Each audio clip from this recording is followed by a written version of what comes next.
The dust storm hadn't let up for 3 days, and Isaac Harper stood at the fence line watching what remained of his cattle stumble through the parched earth like ghosts. He was 28 years old and felt twice that, every year of struggle carved into the hard lines around his eyes.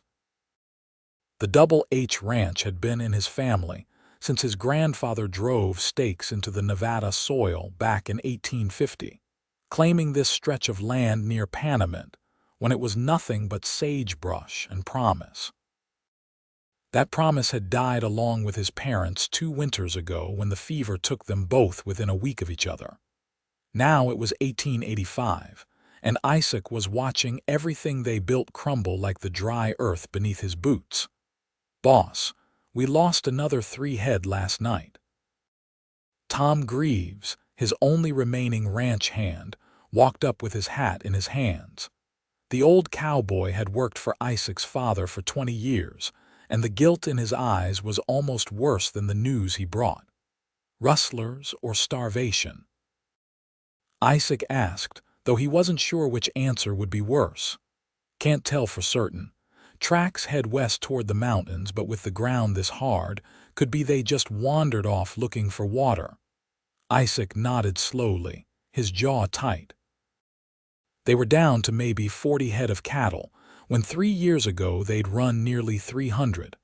The drought had started small, just a dry summer that stretched a bit too long. Then it kept going. Wells dried up. Grass turned to dust. Cattle prices dropped because everyone was selling off their herds at once, flooding the market. The bank in town had already extended his loan twice, but Frank Morrison, the banker, had made it clear there wouldn't be a third time. "How much feed we got left?"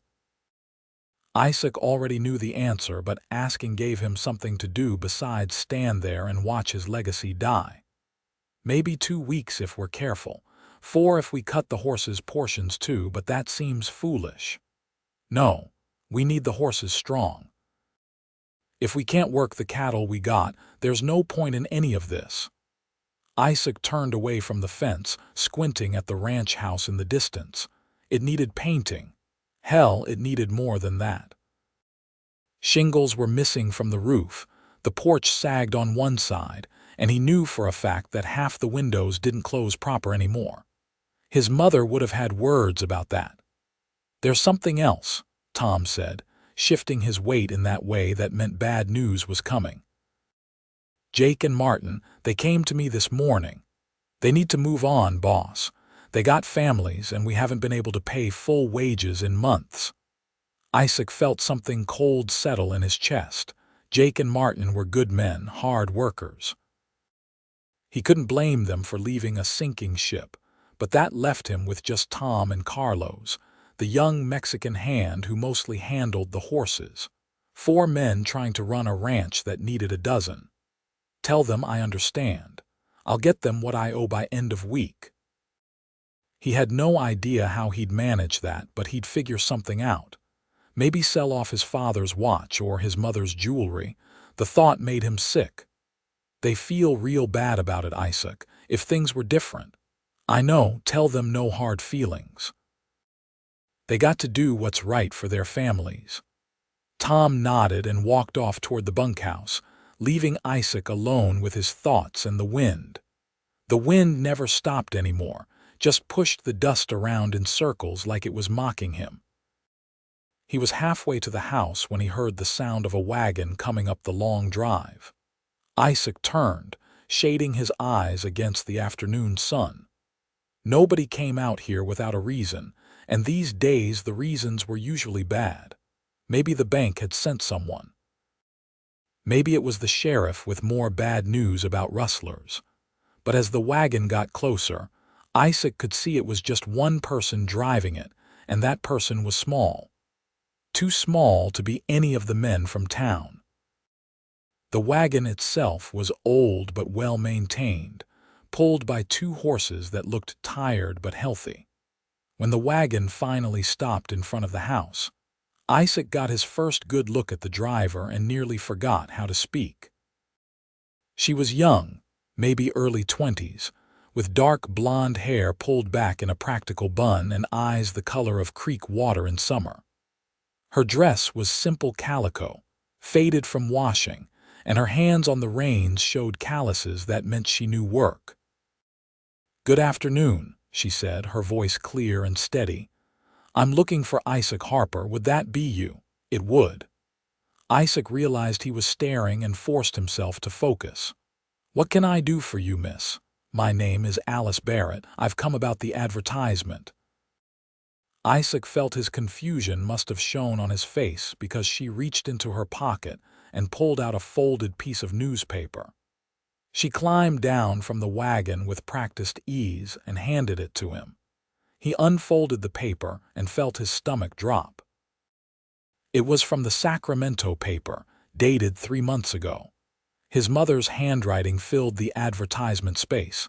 "Seeking capable woman for housekeeping and ranch assistance. Room, board, and wages. Must be strong of character and willing to work. The Double H Ranch, Panamint, Nevada. Inquire with Isaac Harper." "My mother," Isaac said slowly. "She placed this before she died. I forgot all about it. Must have paid for it to run for a while." Something shifted in Alice's expression. Sympathy maybe, but not pity. He appreciated that. "I'm very sorry for your loss. If the position is no longer available, I understand. Though I've traveled a long way and I'd appreciate the chance to at least water my horses and rest a bit before heading back." "Heading back where?" The question came out before Isaac could think better of it. "Sacramento. That's where I've been living the last few years. Before that, St. Louis." She glanced at the house, then the barn, taking in the whole sorry state of the place with those clear eyes. "I should tell you straight that I've got no family left and limited prospects. I saw your mother's advertisement and thought perhaps Nevada might offer a fresh start. But I can see you've got troubles of your own, Mr. Harper. I won't add to them." There was something in the way she spoke, direct and honest, that made Isaac make a decision he probably shouldn't have. "What kind of work have you done before?" "I helped my parents run a boarding house in St. Louis until the cholera took them 4 years back. After that, I worked in Sacramento at a hotel, cooking and cleaning mostly. I can handle accounts. I know ranching basics from boarding cowboys and miners over the years, and I'm not afraid of hard work." She met his eyes steadily. "I'm also willing to learn whatever I don't know." Isaac looked at the paper in his hand, then at the house that desperately needed a woman's touch, then back at Alice Barrett, who traveled hundreds of miles on the promise of a job that didn't exist anymore. The smart thing would be to send her away. He could barely feed his remaining hands, let alone add another mouth. But something in his gut told him this woman showing up now wasn't coincidence. "The situation here isn't good, Miss Barrett. I'll be straight with you about that. The ranch is failing. I'm 3 months from losing everything unless I can turn things around, and I don't know how that's going to happen. I can't promise you wages right now, just room and board, and the board isn't fancy. I've never been much for fancy, Mr. Harper. And if the ranch fails, well, I'll be no worse off than I am now." She gestured at her wagon. "Everything I own is in there. I'm used to starting over." "You're serious about this?" Isaac couldn't quite believe it. "You just got here. You've seen the state of the place." "I've seen worse. And I've seen better that turned worse quick enough. Nothing in life is guaranteed, Mr. Harper. But sitting around waiting for something perfect to come along never got anyone anywhere. If you'll have me, I'm willing to stay and help however I can." Isaac knew he was probably making a mistake, but he nodded anyway. "The job is yours then, Miss Barrett. Let me help you with your things." Alice's smile was like water after a drought, and Isaac felt something shift in his chest. Maybe it was just relief at having help with the house. Maybe it was something else. He didn't let himself think about it too hard as he grabbed the first trunk from her wagon. The house was worse inside than out, and Isaac felt embarrassed as Alice stepped through the front door. Dust covered everything.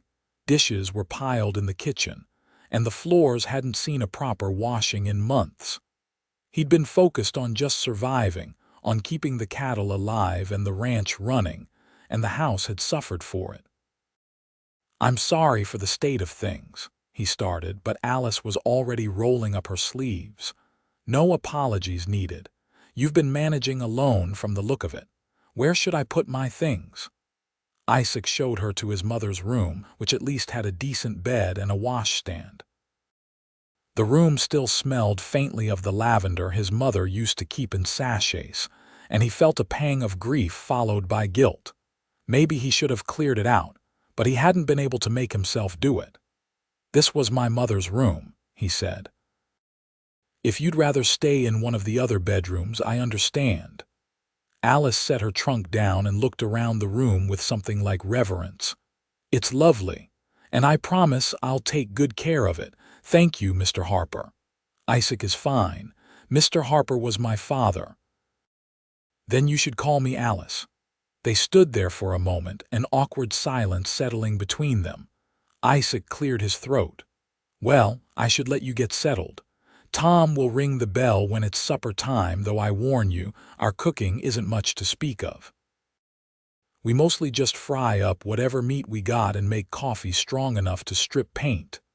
Then I'll get started on that tomorrow. For tonight, I'm grateful for anything." Alice smiled again, and Isaac found himself smiling back without meaning to. He left her to unpack and headed back outside, his mind spinning. In the span of an hour, his day had gone from unrelentingly bleak to something else entirely. He wasn't naive enough to think one woman could save the ranch, no matter how capable she seemed. But having someone new around, someone who looked at the place without seeing just the failure, that felt like something. Maybe not hope exactly, but something close to it. Tom found him at the barn an hour later, checking on a mare that had gone lame the week before. "Saw the wagon. Who was that?" "Her name is Alice Barrett. She's here about the advertisement my mother placed before she died." Tom's eyebrows went up. "The one looking for help around the house. That was months ago. I figured nothing came of it. Apparently, my mother paid for it to run longer than we thought." "Miss Barrett traveled all the way from Sacramento. And you hired her. Isaac, we can barely pay the hands we got." "I know that, Tom, but look at this place. When's the last time we had a decent meal or clean clothes or anything that wasn't just about surviving one more day? Maybe if we had someone handling the house, we could focus more on fixing the ranch problems." Tom studied him with those knowing eyes. "That the only reason you hired her? What other reason would there be? She's a pretty girl, Isaac, and you're a young man who's been alone too long." Isaac felt heat rise in his face. "That's got nothing to do with it. She needed work and we need help, that's all there is to it. If you say so." Tom didn't sound convinced, but he let it drop. "Just be careful. Last thing you need right now is more complications." Isaac knew Tom was right, but as he walked back to the house for supper, he couldn't help but notice the smoke coming from the chimney and the warm light in the windows. The house looked alive again in a way it hadn't since his mother died. Inside, Alice had worked some kind of miracle. The kitchen table was clean, the dishes washed and stacked, and something that actually smelled good was cooking on the stove. She'd found his mother's apron and tied it around her waist, and her hair had come slightly loose from its bun, giving her a softer look. "I hope you don't mind," she said when she noticed him. "I found some beans and salt pork in the pantry, and there were onions in the root cellar. It's not much, but it's better than nothing." "It smells amazing," Isaac said honestly. "I can't remember the last time this kitchen smelled like food instead of just burnt coffee." Tom and Carlos came in a few minutes later, both of them stopping short when they saw Alice. She greeted them warmly. introducing herself and serving up plates of beans and pork that tasted better than anything they'd had in months. The conversation was awkward at first, but Alice had a way of drawing people out with her questions. By the end of the meal, even Carlos, who usually kept quiet, was talking about his family back in Sonora and how he missed his mother's cooking. After supper, Isaac helped Alice clean up while Tom and Carlos headed back to the bunkhouse. They worked in comfortable silence for a while before Alice spoke. "Tell me about the ranch, Isaac. What happened to bring things to where they are now?" So he told her. About the drought that wouldn't break, about cattle dying or being sold off cheap, about rustlers and predators and falling prices, about the bank loan coming due and his complete lack of ideas for how to pay it, about watching his father's legacy slip through his fingers no matter how hard he worked. Alice listened without interrupting, her hands moving steadily as she dried the dishes. When he finished, she was quiet for a moment before asking, "How much time do you have?" 3 months, give or take. "The loan comes due the 1st of September. "And how much do you need?" $1,500. It sounded like a fortune because it was. Isaac barely saw $15 in a month these days.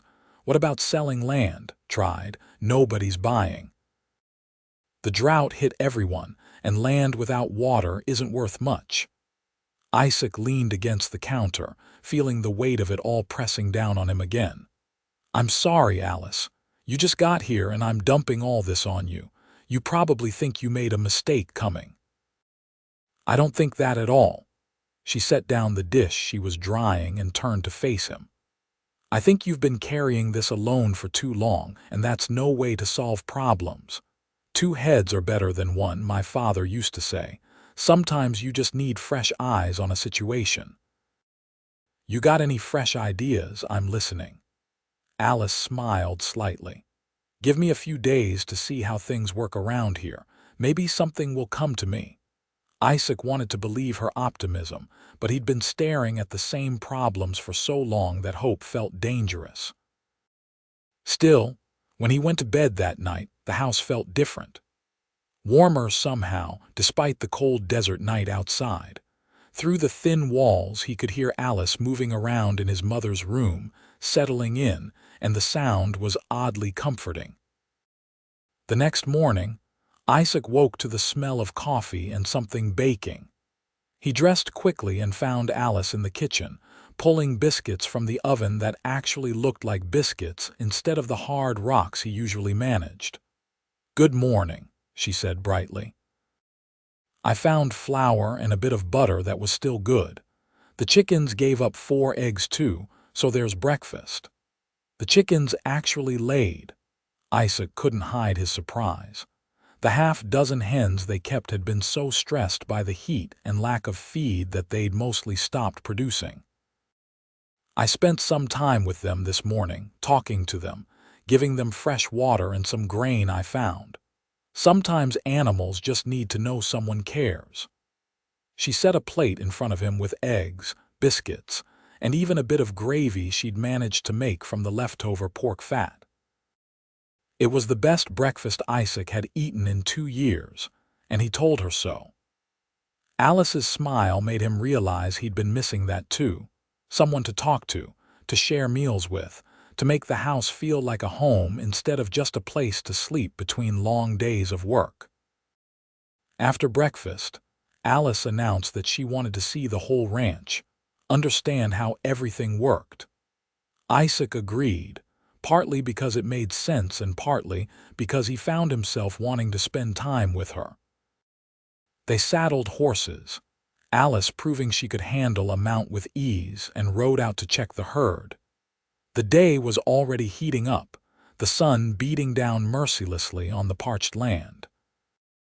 As they rode, Isaac pointed out the boundaries of the ranch, showed her where the creek used to run before it dried up, explained how they'd been hauling water from the remaining well just to keep the cattle alive.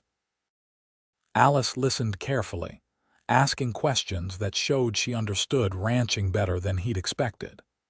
She noticed things too, little details he'd stopped seeing because they'd become normal. Like the way the land dipped near the old creek bed, or the cluster of trees that marked where there'd once been a spring. "Has anyone looked into drilling a new well?" she asked as they paused on a rise overlooking the property. "Can't afford it." "Well, drilling costs money we don't have, and there's no guarantee we'd hit water anyway." "What about that area there?" She pointed to the tree cluster. "If there were springs there once, maybe there's still water underground." "Maybe, but like I said, we can't afford to drill on a maybe." Alice nodded thoughtfully, but didn't push it. They rode on, checking the cattle, and Isaac found himself watching her as much as the herd. She sat her horse like she was born to it, her eyes taking in everything, her mind clearly working on problems he couldn't begin to guess at. That evening, after another surprisingly good meal, Alice asked to see the ranch accounts. Isaac hesitated, but then pulled out the ledgers his mother used to keep. They were a mess, his handwriting barely legible, numbers crossed out and recalculated so many times the pages were almost gray. Alice spent 2 hours going through everything while Isaac did evening chores. When he came back inside, she had pages of notes and a look of determination on her face that reminded him of his mother when she'd set her mind to something. "Well," he asked, almost afraid to hear what she'd found. "It's not as bad as it could be," she said carefully. "But it's not good either. However, I think I see some opportunities." "What kind of opportunities?" "The cattle prices are down because everyone's selling at once, right? But what if we held on to what we have, kept them alive through the drought, and then sold when the market recovers? We'd get better prices." "That's a good plan if we can afford to feed them that long, which we can't, and if the drought ever breaks, which it might not. What if we diversified?" "Stop putting all your resources into cattle. You've got good horses here. Carlos knows his way around them. We could start breeding and selling horses. The army always needs mounts, and so do the mining operations in California." Isaac considered that. It wasn't a bad idea, but it wouldn't help with the immediate problem.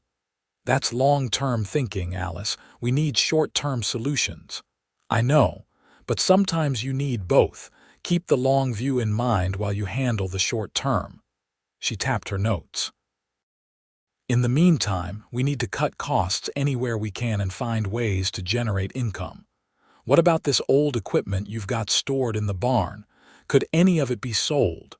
Most of it's worn out or broken. Could it be fixed and then sold?" Isaac hadn't thought about that. "Maybe some of it." "Then that's a start. And these debts to local merchants, some of these are old. Have you tried negotiating with them?" "Negotiating what? I can't pay them any more than I already am." "You'd be surprised what people will accept if you talk to them honestly. Some might be willing to reduce what you owe if you can pay something now, or they might be willing to trade work for debt. There are always options, Isaac. We just need to find them." Her confidence was infectious, and Isaac felt something he hadn't felt in a long time stirring in his chest. It took him a moment to recognize it as hope. "You really think we can turn this around?" "I think if we work together and stay focused, we have a chance. That's better than no chance at all." That night, lying in bed, Isaac found his mind full of thoughts he hadn't allowed himself in years. Thoughts about the future beyond just survival. About rebuilding the ranch into something prosperous. About having a reason to fix up the house and repair the fence lines and do all the things his father used to take pride in. And if he was honest with himself, his thoughts were also full of Alice. The way she smiled when something amused her, the sound of her humming while she worked, the fierce intelligence in her eyes when she was solving problems. He knew it was dangerous to think about her that way. She'd come here for work, not to get tangled up with a failing rancher who might lose everything in 3 months. But knowing something and feeling it were two different things, and Isaac was starting to realize that Alice Barrett had brought more than just hope to the Double H Ranch. She'd brought something he'd been missing even longer than hope, a reason to fight for what was his. The next week passed in a blur of hard work and small improvements. Alice was up before dawn every day, cooking breakfast, tending the chickens which were now laying regularly, working in the kitchen garden that Isaac hadn't even looked at since his mother died. She got it producing again, coaxing life out of the dry soil with water she hauled from the well bucket by bucket. But she didn't just work on the house. She rode out with Isaac most days, helping with the cattle, learning to rope, getting sunburned and dusty and never complaining once. At night, she went through the accounts making lists, finding ways to save money here and there. A few dollars didn't seem like much, but Alice said it all added up. She convinced Isaac to ride into Panamint and talk to the merchants he owed. He was reluctant, embarrassed by his debts, but Alice insisted. To his surprise, she was right. The man who ran the feed store agreed to reduce Isaac's debt by a third if he could pay half of what remained immediately. Isaac sold an old plow and some tack he wasn't using, scraped together the money, and suddenly he owed $50 less. It wasn't much against the $1,500 he needed, but it felt like progress. Alice also suggested they sell off some of the older cattle that were costing more to feed than they were worth. Isaac hated the idea of reducing the herd further, but she was right. They sold 10 head to a buyer passing through town, got better prices than Isaac expected, and suddenly they had enough money to buy proper feed for the remaining cattle and the horses. Little by little, things started to improve. Not much, but enough that Isaac began to sleep better at night. The ranch was still failing, the loan was still coming due, but they were fighting back now instead of just watching everything crumble. And through it all, Isaac found himself drawn to Alice in ways he couldn't ignore. She was smart and capable, sure, but it was more than that. She had this way of seeing possibilities where he saw only problems, of finding light in dark situations, of making him believe that maybe, just maybe, things could be different. He caught himself watching her more and more. The way she pushed a loose strand of hair behind her ear when she was concentrating. The sound of her laugh when Tom told one of his terrible jokes at supper. The determination in her face when she was working on something difficult. The gentle way she treated the animals, talking to them like they were friends. One evening, about 3 weeks after Alice had arrived, they were sitting on the porch after supper. The sun was setting, painting the desert in shades of red and gold, and a slight breeze had picked up, offering relief from the day's heat. Alice was mending one of his shirts, her hands moving with practiced efficiency, and Isaac was supposedly looking at the accounts but mostly just watching her. "You're staring," Alice said without looking up from her work. "Sorry," Isaac felt his face heat, "just thinking." "About what?" "About how different things are since you got here. Better, I mean. The house, the meals, even the way the ranch feels. You've done more in 3 weeks than I've managed in the last year." Alice set down the mending and looked at him, her expression softening. "You were surviving, Isaac, that's not nothing. But survival takes everything you have. It doesn't leave room for progress. Now you've got help, that's all." "It's more than that, and you know it." Isaac leaned forward, his elbows on his knees. "You brought hope back to this place, Alice. I was going through the motions, waiting for the end. Now I'm actually thinking about the future again. I'm glad." Her voice was quiet. "When I came here, I was looking for a place to belong. I think maybe I found it." Their eyes met, and Isaac felt something pass between them that made his heart beat faster. The air seemed charged suddenly, full of words neither of them was quite ready to say. He wanted to tell her that he thought about her constantly, that her smile was the best part of his day. That somewhere along the way, she'd stopped being just the woman who helped around the ranch and had become someone essential. But before he could find the words, Tom called out from the barn that one of the horses was colicky and needed attention. The moment broke and Isaac stood up, suddenly awkward. I should go help him. Of course. Alice picked up her mending again, but he could see a flush on her cheeks that hadn't been there before. Isaac walked to the barn feeling like he'd missed something important, but he didn't know what.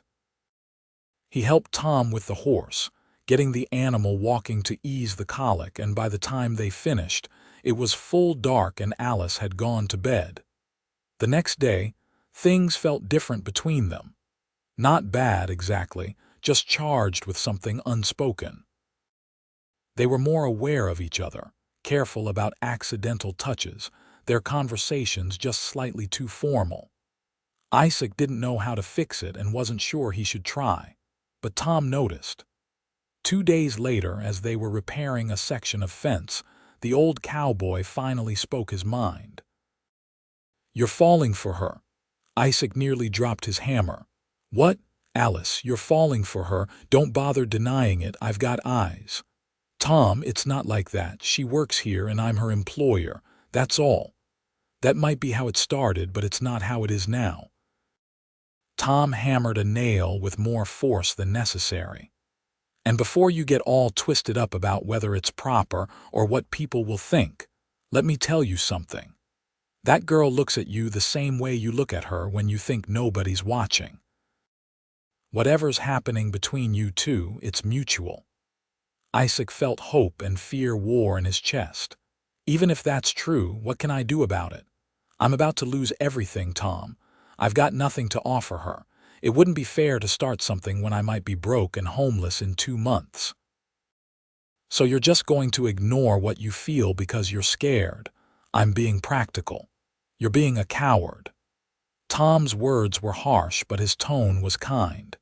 Your parents didn't raise you to run from things that matter, Isaac. They raised you to fight for them. If Alice matters to you, and I think she does, then fight for her the same way you're fighting for this ranch. Don't wait until it's too late and regret it the rest of your life. Tom walked away then, leaving Isaac alone with his thoughts and the fence that needed mending. He knew Tom was right. He was being a coward. But the fear of losing Alice, of starting something wonderful, and then having it ripped away when the bank took the ranch, that fear felt bigger than any other. That night, Isaac couldn't sleep. He lay in bed listening to the sounds of the house settling, thinking about Alice in the next room, thinking about her hands, work roughened but gentle, about her voice, steady and sure, about her smile that made everything seem possible. He got up and went to the kitchen for water, moving quietly so he wouldn't wake anyone. But Alice was already there, sitting at the table with a lamp burning low, looking at papers spread in front of her. Couldn't sleep? He asked. She looked up, startled, then smiled. No. My mind keeps working on the ranch problems. I was looking at the land survey your father had done, trying to see if there was anything we missed. Isaac sat down across from her. Alice, you don't have to work all the time. You deserve rest too. I don't mind. I like feeling useful. She glanced at him, then away. And I like helping you, Isaac. This ranch, your family's legacy, it matters to me now. Why? The question came out before he could stop it. Why does it matter to you? Alice was quiet for a long moment, her fingers tracing the lines on the survey map. When she finally spoke, her voice was soft. Because you matter to me. The ranch is important to you, so it's important to me. Isaac's heart felt like it stopped. Alice. I know I shouldn't say things like that. She still wouldn't look at him. You're my employer, and I'm supposed to be professional. But I've never been good at pretending, and I think you should know. These last few weeks, working alongside you, seeing how hard you fight for this place, how much you care about doing right by your people even when you're struggling yourself, I've come to care about you, Isaac. More than I probably should. Isaac reached across the table and gently took her hand. She looked up then, and he saw his own feelings reflected in her eyes. "I care about you too, Alice. More than I should, more than I know what to do with. But I've been afraid to say anything because I don't know what's going to happen with the ranch. I don't want to ask you to care about me when I might have nothing to offer you in a few months." "Do you really think I care about that?" Alice turned her hand in his, lacing their fingers together. "I didn't come here looking for security, Isaac. I came here looking for purpose, for somewhere to belong. I found that with you. Whether the ranch makes it or not, whether we're living in a fancy house or a shack somewhere, that doesn't change how I feel." Isaac stood up and moved around the table, pulling Alice to her feet. He cupped her face in his hands, looking into those creek water eyes that had become so dear to him. "I don't deserve you, Alice Barrett, but I'm selfish enough to want you anyway." "Then take what you want," she whispered. "I'm already yours." He kissed her then, soft at first and then deeper, and it felt like coming home, like finding something he'd been missing his whole life without knowing it. Alice's arms wrapped around him, holding him close, and Isaac thought that no matter what happened with the ranch, he'd already won something more valuable than all the land in Nevada. They stood there in the kitchen, holding each other in the lamplight, for a long time.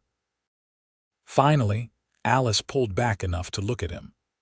"We're going to save the ranch, Isaac. I don't know how yet, but we will. We'll figure it out together." Isaac wanted to believe her. With her in his arms, he could almost convince himself anything was possible. "Together," he agreed and kissed her again. The next morning, everything felt different. Isaac woke with a lightness in his chest he hadn't felt in years. He and Alice weren't hiding their feelings anymore, though they tried to be respectful around Tom and Carlos. But Tom just grinned knowingly, and Carlos congratulated Isaac with genuine happiness. The work didn't get easier, but somehow it felt less overwhelming. Having Alice by his side, knowing they were facing everything together, gave Isaac strength he didn't know he had. They attacked problems as a team, talking through options, supporting each other through setbacks. Alice kept working on the accounts and making plans. She convinced Isaac to send letters to army posts in California, advertising their horses. She worked with Carlos on training the younger mounts, getting them ready to sell. She tended the garden and the chickens, turning both into small sources of income by selling eggs and vegetables to the few neighboring ranches that had survived the drought. It wasn't much, but it added up. Every dollar they earned went into a tin box Alice kept in the kitchen, and every few days they'd count it together, watching the amount slowly grow. They were still far from the 1,500 they needed, but they were making progress. 6 weeks after Alice arrived, a letter came from an army quartermaster in California. He was interested in purchasing horses and would send someone to look at their stock in 2 weeks. Alice and Carlos immediately went into high gear, working the horses every day, getting them ready to show. Isaac felt hope surge for the first time in a long time. If they could sell even 5 or 6 horses at good prices, that could make a real dent in what they needed. He threw himself into the work with renewed energy, and at night he held Alice on the porch and talked about what they'd do when the ranch was secure again. "I want to fix up the house," he told her one evening. "Paint it, fix the roof, make it a proper home again, the way my mother would have wanted." "I'd like that." Alice rested her head on his shoulder. "And we should build a better chicken coop. Maybe get more hens, start selling eggs in town regularly." "And I want to marry you," Isaac said, the words coming out before he'd consciously decided to say them. "When this is all settled and the ranch is secure, I want to marry you, Alice, if you'll have me." Alice sat up and looked at him, her eyes shining. "Are you asking me?" "I am. I know it's not the most romantic proposal and I don't have a ring, but I'm sure about this, Alice. I'm sure about you." You're the best thing that's happened to me, and I can't imagine my life without you in it now." "Then yes." Alice kissed him. "Yes, I'll marry you, Isaac Harper. Ring or no ring, ranch or no ranch, I'll marry you." They held each other as the sun set, making plans for a future that was finally starting to feel real. Isaac had never been happier, and for the first time since his parents died, he felt like his life was moving forward instead of just surviving. But happiness has a way of being fragile, and 2 days later, Frank Morrison showed up at the ranch with bad news. The banker was a thin man with a perpetually sour expression, and he stood in the ranch yard like he was afraid the dirt might contaminate him. "Harper," he said by way of greeting, "I came to talk about your loan." Isaac felt his happiness drain away, replaced by cold dread. "It's not due for another 6 weeks. I'm aware of that, but I've been reviewing the bank's holdings, and your loan is one of our riskiest. The bank board has decided we need to either get payment now or start foreclosure proceedings immediately." "You can't do that." Isaac's voice was tight. "We have an agreement. The loan is due September 1st, and I've got until then to pay it. Actually, if you read the fine print, we can call the loan due any time we feel our investment is at risk. And this ranch is clearly at risk, Harper. Look at this place. You're down to what, 40 head of cattle, a few horses. You can't possibly make the full payment." Alice stepped out of the house then, having heard the raised voices. She came to stand beside Isaac, her presence giving him strength. "How much time is Mr. Harper being given?" Morrison looked at her like she was an insect. "And you are Alice Barrett. I work here. And I'm handling the ranch accounts, so any business you have with Mr. Harper, you can discuss in front of me." Morrison's expression said clearly what he thought about a woman involving herself in business matters, but he answered anyway. 2 weeks. The bank will give Harper 2 weeks to come up with the full $1,500 plus interest, or we start foreclosure. "That's not enough time," Isaac said. "That's the offer. Take it or leave it." Morrison climbed back into his buggy. 2 weeks, Harper. Get me the money or get off the property." They watched him drive away in silence. When the buggy was out of sight, Isaac felt his legs go weak. He sat down hard on the porch steps. "It's over. There's no way we can get that much money in 2 weeks. Don't say that." Alice sat beside him. "We've got the army buyer coming. If we can sell the horses, even if we sell every horse we got, which we can't because we need them to work the ranch, we'd still be short. It's over, Alice. I tried, but it's not enough." "So you're just giving up?" There was an edge to Alice's voice he'd never heard before. "Just like that, you're going to let Morrison take everything your family built?" "I'm not giving up. I'm being realistic. You can't get blood from a stone, Alice. The money isn't there." "Then we find it." Alice stood up, pacing. "There has to be something. Some asset we haven't considered, some option we haven't explored." "Like what?" "I've sold everything worth selling. The cattle aren't worth much. The horses won't bring in enough. The land is worthless without water. What else is there?" Alice stopped pacing. "Water." "You just said the land is worthless without water." So what if we find water? What if we drill a well and hit a good source? Suddenly the land is worth something again. We could sell part of it, pay off the loan, keep the rest." Isaac shook his head. "We've been over this. Drilling costs money we don't have, and there's no guarantee we'd hit anything. But what if we could drill for free, or almost free? How would that work? The miners in town. They've got drilling equipment, don't they? What if we offered them a deal?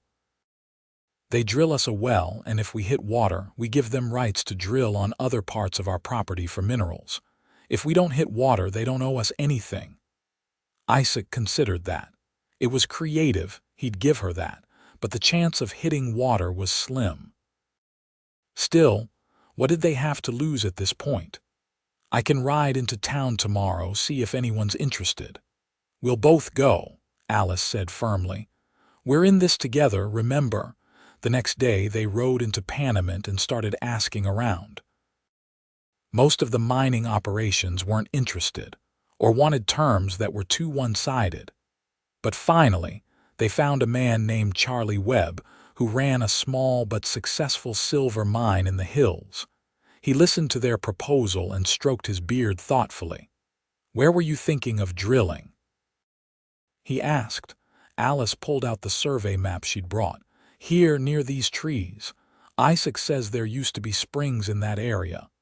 Charlie studied the map, then nodded slowly. "Could work. The rock formation there is right for holding water. No guarantees, though. We might drill 100 feet and hit nothing but dry stone." "We understand that," Alice said. "But are you interested in the deal?" "I might be.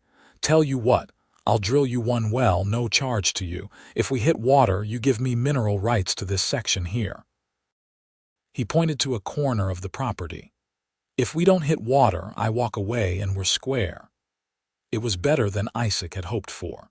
The section Charlie wanted was land they barely used anyway, and if they found water, the rest of the property would be worth enough to make up for it. "Deal," he said, and they shook hands. Charlie and his crew showed up 3 days later with their drilling equipment. They set up near the old tree cluster and started drilling. It was hot, dirty work, and progress was slow. Isaac and Alice watched anxiously, knowing their last hope was literally riding on this hole in the ground. The army buyer came the next day, a lieutenant named Morrison who looked over their horses with a critical eye. Isaac's stomach sank when he saw the man's expression, but Alice stayed optimistic, pointing out the horses' good qualities, their training, their temperament. In the end, the lieutenant agreed to buy 6 horses for $300. It was less than Isaac had hoped for, but more than he'd feared. They negotiated delivery for 2 weeks out, and the lieutenant rode away promising to return with payment. $300, Alice said as they watched him go. "That's a start. It's nowhere near enough. Not by itself, no. But add it to what we've saved, and we're at almost 500. If we hit water and can sell some land, we might make it." Isaac wanted to share her optimism, but the numbers were still too far apart. They needed a miracle, and miracles were in short supply in the Nevada desert. The drilling continued. Charlie's crew worked from dawn to dusk, the sound of the drill echoing across the ranch. 40 feet down, 50, 60. Nothing but dry rock, and Charlie's expressions getting more doubtful by the day. On the 4th day of drilling, Isaac was ready to tell Charlie to stop. They weren't going to hit water, and he couldn't stand watching the man waste his time and energy. But Alice convinced him to give it one more day. "Your mother said there were springs here, Isaac. She wouldn't have remembered wrong. The water's down there. We just need to reach it." That night, Isaac lay awake staring at the ceiling. In 10 days, the bank would start foreclosure. They had maybe $500 saved. The horses would bring in 300 more, but that still left $700 short. Even if they hit water tomorrow, even if they could find a buyer for part of the land immediately, which was unlikely, the numbers didn't work. He was going to lose the ranch. His parents' legacy would be gone, sold off to pay debts. And worse, he was going to let Alice down. She'd worked so hard, believed so strongly, and it was all going to be for nothing. Alice came to his room then, not caring about propriety, and crawled into bed beside him. "I can hear you thinking from my room," she said softly. "Stop torturing yourself. I can't help it. I'm doing the math over and over, and it doesn't add up. We're going to lose, Alice. Maybe. Or maybe something will happen that we haven't thought of yet. Life has a way of surprising you, Isaac. Good and bad. We've had a lot of bad. Maybe we're due for some good." He pulled her close, breathing in the scent of her hair, lavender soap and sunshine. "I'm sorry, Alice. You came here hoping for something better, and I'm failing you." "You haven't failed me. You've given me a home, people who care about me, work that matters, and you. That's more than I ever hoped for, Isaac. Whatever happens with the ranch, we'll still have each other. That's what matters. You really mean that? I really do. Now stop thinking and try to sleep. Tomorrow might bring better news. Alice stayed with him that night, and Isaac finally dozed off with her in his arms. He woke to the sound of shouting and jumped up, confused. Alice was already at the window. Isaac, come look. He joined her and saw Charlie and his crew gathered around the drill site, all of them gesturing excitedly. Isaac's heart started to pound. He threw on clothes and ran outside, Alice right behind him. We hit water. Charlie was grinning ear to ear, his face muddy and exhausted. 80 feet down, and it's a good strong flow. You've got yourself a well, Harper. Isaac felt his knees go weak. Water. They'd found water. He grabbed Alice and spun her around, both of them laughing like children. Tom and Carlos came running from the bunkhouse, and everyone stood around the well watching the water flow, clear and cold and more valuable than gold. This changes everything, Alice said, gripping Isaac's hand. Now the land has value again. We can sell part of it, pay off the loan. First, we need to find a buyer, and fast. We've got 9 days. But Isaac was smiling as he said it. For the first time in months, the future looked possible again. Charlie helped them get the well rigged properly, installing a pump that would bring the water up easily. As word spread about the water, neighbors started showing up, congratulating Isaac and asking if he planned to sell any parcels. The drought had been hard on everyone, and land with a good water source was suddenly very valuable. Isaac and Alice spent the next 2 days negotiating. Several ranchers were interested in buying land, but the offers were too low or the terms weren't right. Isaac was starting to panic again when a man named David Wright showed up from California. He was looking to start a ranch of his own, had money from a successful business in Sacramento, and was willing to pay fair prices for good land with water. Wright rode out to see the property, tested the well water himself, and looked over the survey maps. "I'll give you $2,000 for this section here," he said, pointing to about a third of the ranch. "Cash, payable immediately." Isaac looked at Alice. It was more than they needed to pay off the loan with money left over. But selling that much land meant giving up a big part of his father's legacy. The ranch would be smaller, less than it had been for 3 generations. "Take it," Alice whispered. "A smaller ranch that's yours is better than no ranch at all." She was right, and Isaac knew it. "Deal," he told Wright. "I'll have the papers drawn up tomorrow." They rode into town the next day and got the deed papers sorted out. Wright paid in cash, more money than Isaac had seen in his entire life. He held the bills in his hands and felt tears prick his eyes. They'd done it. Against all odds, they'd saved the ranch. The next stop was the bank. Isaac took deep satisfaction in walking into Frank Morrison's office and counting out $1,500 on the man's desk. "There's your payment, in full plus interest. You can tear up the foreclosure papers." Morrison's face went through several emotions before settling on barely concealed anger. "This is all very irregular, Harper. I'll need to verify the funds, you do that. And while you're at it, you can close out my account at this bank. I'll be doing business with the bank in Bishop from now on." Walking out of that bank with Alice on his arm was one of the best moments of Isaac's life. They'd beaten the odds. They'd saved the ranch, and they'd done it together. The celebration that night was small but heartfelt. Tom and Carlos joined them for a special supper Alice prepared, using some of the leftover money to buy proper supplies in town. They ate roast beef and potatoes and fresh bread, and drank wine that Alice had splurged on. It felt like the first real celebration the ranch had seen since Isaac's parents were alive. After supper, Isaac and Alice walked out to look at the new well, listening to the sound of water flowing. The drought wasn't over, but now they had water to keep the cattle alive until it broke. They had money to repair equipment, buy feed, rebuild. They had a future. "I was thinking," Isaac said, pulling Alice close, "we don't have to wait anymore to get married, I mean. The ranch is secure. We've got money in the bank. There's no reason to wait unless you want to." "I don't want to wait," Alice said immediately.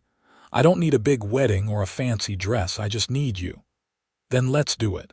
This Saturday, we can ride into town, get the preacher, invite the neighbors, keep it simple."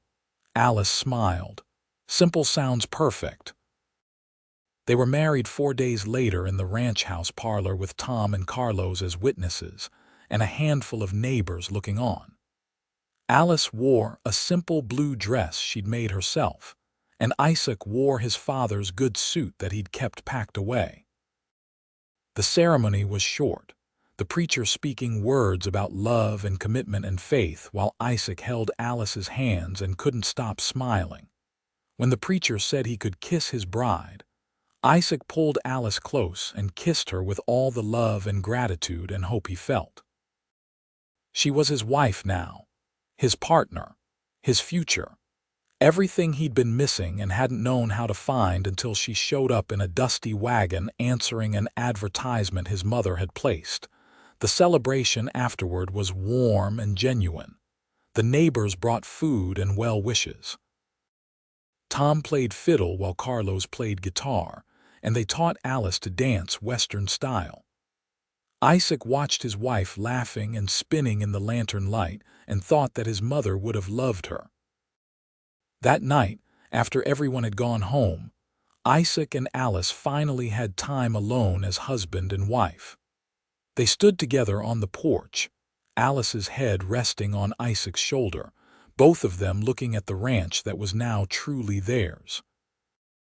"We should fix that fence by the north pasture tomorrow," Alice said. Isaac laughed. "It's our wedding night and you're thinking about fences. I'm thinking about our future. This is just the beginning, Isaac. We saved the ranch, but now we need to build it back up, make it successful again." "We will." Isaac turned her to face him. "But right now, I don't want to think about the ranch or fences or anything else. I just want to think about you." He kissed her again, and this time neither of them was thinking about work at all. The months that followed were hard work, but good work. The drought finally broke in October, blessed rain falling for 3 days straight and turning the desert green for the first time in years. The grass came back, the creek started flowing again, and the cattle fattened up quickly. With the water situation solved, Isaac was able to buy more cattle at good prices since other ranchers were still selling off their drought-stressed herds. By spring, they had over 200 head again. The horse breeding program Alice had suggested started paying off too, with the army becoming regular customers for their well-trained mounts. Alice worked as hard as any ranch hand, but she also made sure the house became a home again. She painted rooms, planted flowers, fixed everything that had been neglected. She cooked meals that brought everyone together around the table. She made the ranch feel alive in a way it hadn't since Isaac's parents died. Tom and Carlos both said it was like watching the old days come back when the Double H had been prosperous and proud. But it was better than the old days, Isaac thought, because now he had Alice by his side. In February, Alice told him she was expecting a baby. Isaac was terrified and thrilled in equal measure. They spent evenings talking about names and making plans to convert the small room next to theirs into a nursery. Alice seemed to glow with happiness, and Isaac fell in love with her all over again, watching her excitement grow along with her belly. Their son was born in September, exactly a year after they'd paid off the bank loan. They named him Thomas Daniel, after both Tom and Isaac's father, Daniel. He was a healthy, loud baby with his mother's eyes and his father's stubborn determination from the start. Isaac held his son for the first time and felt something shift in his chest. This was what he'd been fighting for all along, though he hadn't known it. Not just the ranch, but this. Family. Legacy. Love. A future worth building. Tom cried when they told him the baby's name, and even Carlos got misty-eyed. They were family now, all of them, tied together by more than just work. They were a unit, building something that would last. As little Thomas grew, the ranch continued to prosper. They expanded the horse breeding operation and started buying up small parcels of land from neighbors who were retiring or moving on. In 3 years, the Double H was back to the size it had been before Isaac had to sell part of it, and it was more successful than ever. Alice proved to be not just a good rancher's wife, but a brilliant businesswoman.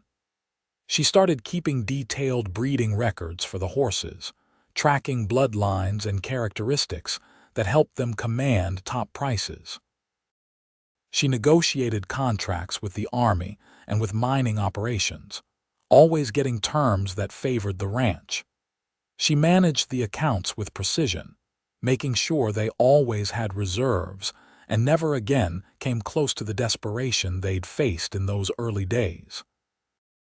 Isaac watched his wife transform from the hopeful young woman who'd shown up answering his mother's advertisement into a confident, capable partner in every sense of the word. She could ride as well as any cowboy, shoot better than most, handle accounts like a banker, and still make their house a warm, loving home for their growing family, because Thomas wasn't their only child. 2 years after their son was born, Alice gave birth to twin daughters, Sarah Margaret and Grace Elizabeth. The girls had their mother's blonde hair and their father's stubborn streak, and they kept the entire household running in circles trying to keep up with them. The ranch house, which had been silent and empty for so long, was full of noise and life again. Children's laughter, Alice's voice calling them for supper, the sounds of a home well lived in. Isaac's parents would have loved it, and he felt like he was honoring their memory every day by building a life they would have been proud of. When Thomas was 7 and the twins were 5, Isaac and Alice were sitting on the porch one evening, watching the sun set over their land. The children were inside with Tom, who was teaching them to play checkers while Carlos made supper. It was a peaceful moment, the kind Isaac never took for granted. "You ever think about that first day?" Alice asked, her hand in his. "When I showed up with that advertisement, all the time." "I was so close to giving up, Alice. Another few weeks and I probably would have just let the bank take everything. But you didn't, you fought." Alice squeezed his hand. "That's what I fell in love with first, you know, your determination. Even when everything seemed hopeless, you kept fighting." "I had help, I had you." Isaac raised her hand to his lips. "You saved me as much as you saved the ranch, Alice. I was surviving but not living. You taught me how to do both." "We saved each other," Alice corrected gently. "I was drifting, looking for a place to belong. You gave me that. You gave me a home, a family, a purpose. Everything I'd been missing since my parents died." They sat in comfortable silence for a while, watching the light fade from the sky. The ranch stretched out around them, green and prosperous, full of cattle and horses and promise. It was everything Isaac's parents had worked for, everything Isaac had nearly lost, everything he and Alice had built together. "I was thinking," Alice said eventually, "maybe we should hire another hand or two. The ranch is getting bigger and Tom's not getting any younger, much as he hates to admit it." "That's probably smart. Got anyone in mind?" "Actually, I do. There's a young couple in town, the Millers. They've been working for the Johnson Ranch, but Johnson's selling out and moving to California. They're good people, hard workers, and they've got a little boy about Thomas's age. I thought they might be a good fit." Isaac nodded. "Set up a meeting. If they're as good as you say, we'll make them an offer." The Millers came to work at the Double H a month later, and they fit in perfectly. Young Ben Miller took to the ranch work like he was born to it, and his wife Ruth helped Alice with the house and the children. Their son Jack became Thomas's best friend, and the ranch felt even more like a real community. Years passed in a blur of good harvests and healthy cattle and children growing. Thomas turned out to be a natural horseman, spending hours with Carlos learning everything the older man could teach him. The twins were fearless, climbing trees and riding horses, and getting into trouble with a frequency that kept everyone on their toes. Alice and Isaac added one more child to their family when Alice was 31, a daughter they named Rose Ann. She was gentle and sweet, the opposite of her boisterous older sisters, and she loved following her father around the ranch asking endless questions about everything she saw. The ranch continued to prosper. They were never rich exactly, but they were comfortable and secure. They had enough to pay their hands well, to maintain the property, to expand when opportunities arose, and to save for their children's futures. It was everything Isaac had dreamed of in those dark days when the ranch was failing. Tom retired from active ranch work when he turned 65, though he still lived in the bunkhouse and helped out when he felt like it. Mostly, he spent his time teaching the children things their parents didn't have time for: how to whittle, how to play cards, the history of the ranch and the West. He was like a grandfather to them, and they adored him. Carlos stayed on, training horses and working with Thomas as the boy grew into a capable young man. By the time Thomas was 18, he was essentially running the horse operation while his father focused on the cattle. It was a good division of labor, and Isaac felt proud watching his son take on more responsibility. The twins went to school in town, riding in each day with Ruth Miller's daughter. They were smart girls, both of them, and Alice made sure they got a good education. She wanted her daughters to have choices in life, to be able to make their own way if they needed to. Rose, the youngest, turned out to have her mother's head for numbers. By the time she was 10, she was helping Alice with the account books, tracking expenses and income with a precision that amazed everyone. Alice said she'd make a fine banker someday, and Rose seemed pleased with the idea. Isaac turned 40 and then 45, and he couldn't believe how fast the years had flown. It seemed like just yesterday that Alice had arrived with her wagon and her hope, and now they had a family and a thriving ranch and more blessings than he knew what to do with. On their 20th wedding anniversary, Isaac and Alice took a rare day away from the ranch. They rode up into the hills to a spot that overlooked the entire property, bringing a picnic lunch Alice had prepared. It was a beautiful spring day, warm but not too hot, with wildflowers blooming across the meadows. 20 years, Alice said, leaning against Isaac's shoulder as they sat on a blanket looking at the view. It seems impossible. Best 20 years of my life, Isaac said. Every single day. Even the hard ones, especially the hard ones. Those are the days we grew, the days we proved we could handle whatever life threw at us. Alice smiled. We've built something good here, haven't we? Something that will last. We have. The ranch is secure. The children are healthy and happy. We've got good people working with us. More than I ever hoped for in those dark days before you came. I'm so glad my parents ran that boarding house. If they hadn't, I would never have learned about ranching from all those cowboys who stayed with us. I would never have had the courage to answer your mother's advertisement. I'm glad she placed it. I'm glad you answered. I'm glad for every single thing that brought you to me, Alice. She turned and kissed him soft and sweet. I love you, Isaac Harper, today and always. I love you too, forever. They stayed up there for hours talking about the past and the future, about Thomas taking over more of the ranch work as Isaac got older, about the twins' plans after they finished school. about Rose's sharp mind and what she might do with it, about grandchildren someday and what it would be like to watch their children build families of their own. As the sun started to set, they packed up and rode back down to the ranch. The house lights were on, golden and welcoming in the dusk. Isaac could see Tom on the porch with Rose, probably teaching her another checker strategy.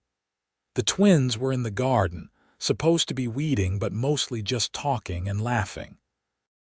Thomas was in the barn with Carlos, settling the horses for the night. It was a perfect moment, everything Isaac had fought for made real.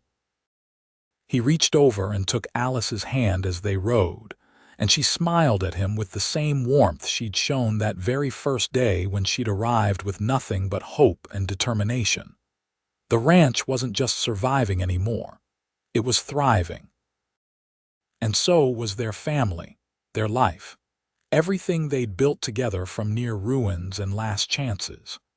The Double H Ranch would stand for another generation and more, a legacy of love and hard work and faith that things could get better if you fought for them. As they dismounted and walked toward the house, Alice's hand in his, Isaac thought about how close he'd come to losing everything.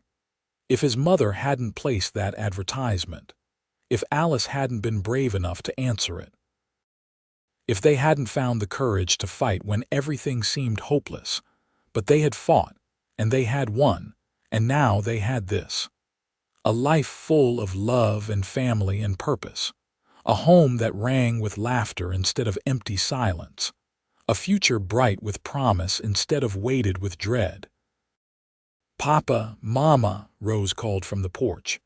"Tom says it's time for supper. Coming, sweetheart," Alice called back, then looked at Isaac. Ready, he squeezed her hand and smiled. Always. They walked into their home together, into the warmth and light and noise of a family dinner, into the life they'd built from dust and hope. And Isaac thought, not for the first time and certainly not for the last, that he was the luckiest man alive. The ranch was no longer failing. It was flourishing. Alice had arrived with hope, and she'd brought so much more than that. She'd brought love and partnership and a future worth fighting for. And Isaac had found his reason to fight again in her eyes that very first day, even if he hadn't known it then. Now, 20 years and a lifetime later, he knew. Some things were worth any struggle, any sacrifice, any amount of hard work. Family was worth it. Love was worth it. Home was worth it. And as they sat down to supper with their children and the people who'd become family, Isaac Harper knew he had everything he'd ever need. The ranch would continue. The Harper name would endure. But more than that, the love he and Alice had built together would echo through generations, a testament to what two people could accomplish when they refused to give up on each other or their dreams. The Double H Ranch had survived drought and debt, and near ruin. It had not just survived but thrived, becoming stronger than ever. And at the heart of it all was a love story that had started with a desperate man, a courageous woman, and an advertisement in a Sacramento newspaper. Some might call it luck or fate or divine intervention. Isaac called it love, pure and simple.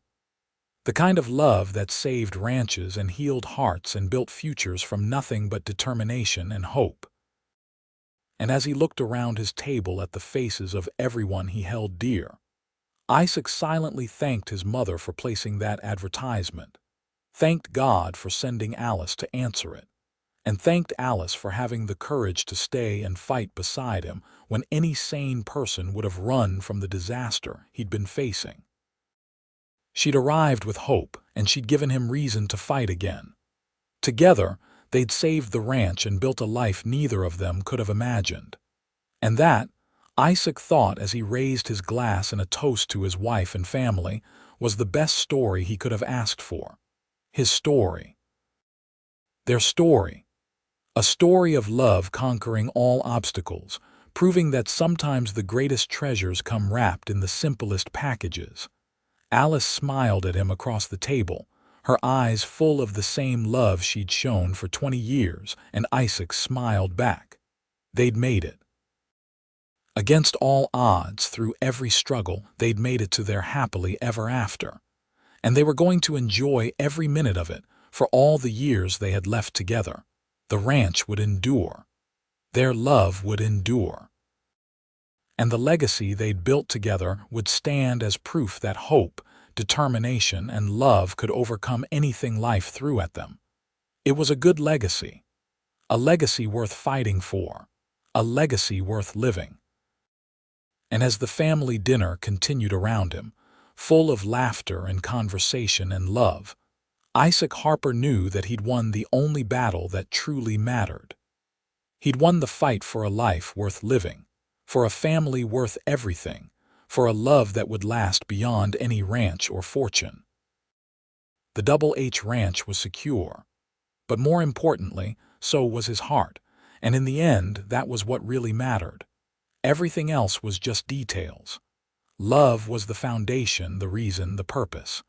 Everything else they'd built had simply been an expression of that love. And what a beautiful expression it was.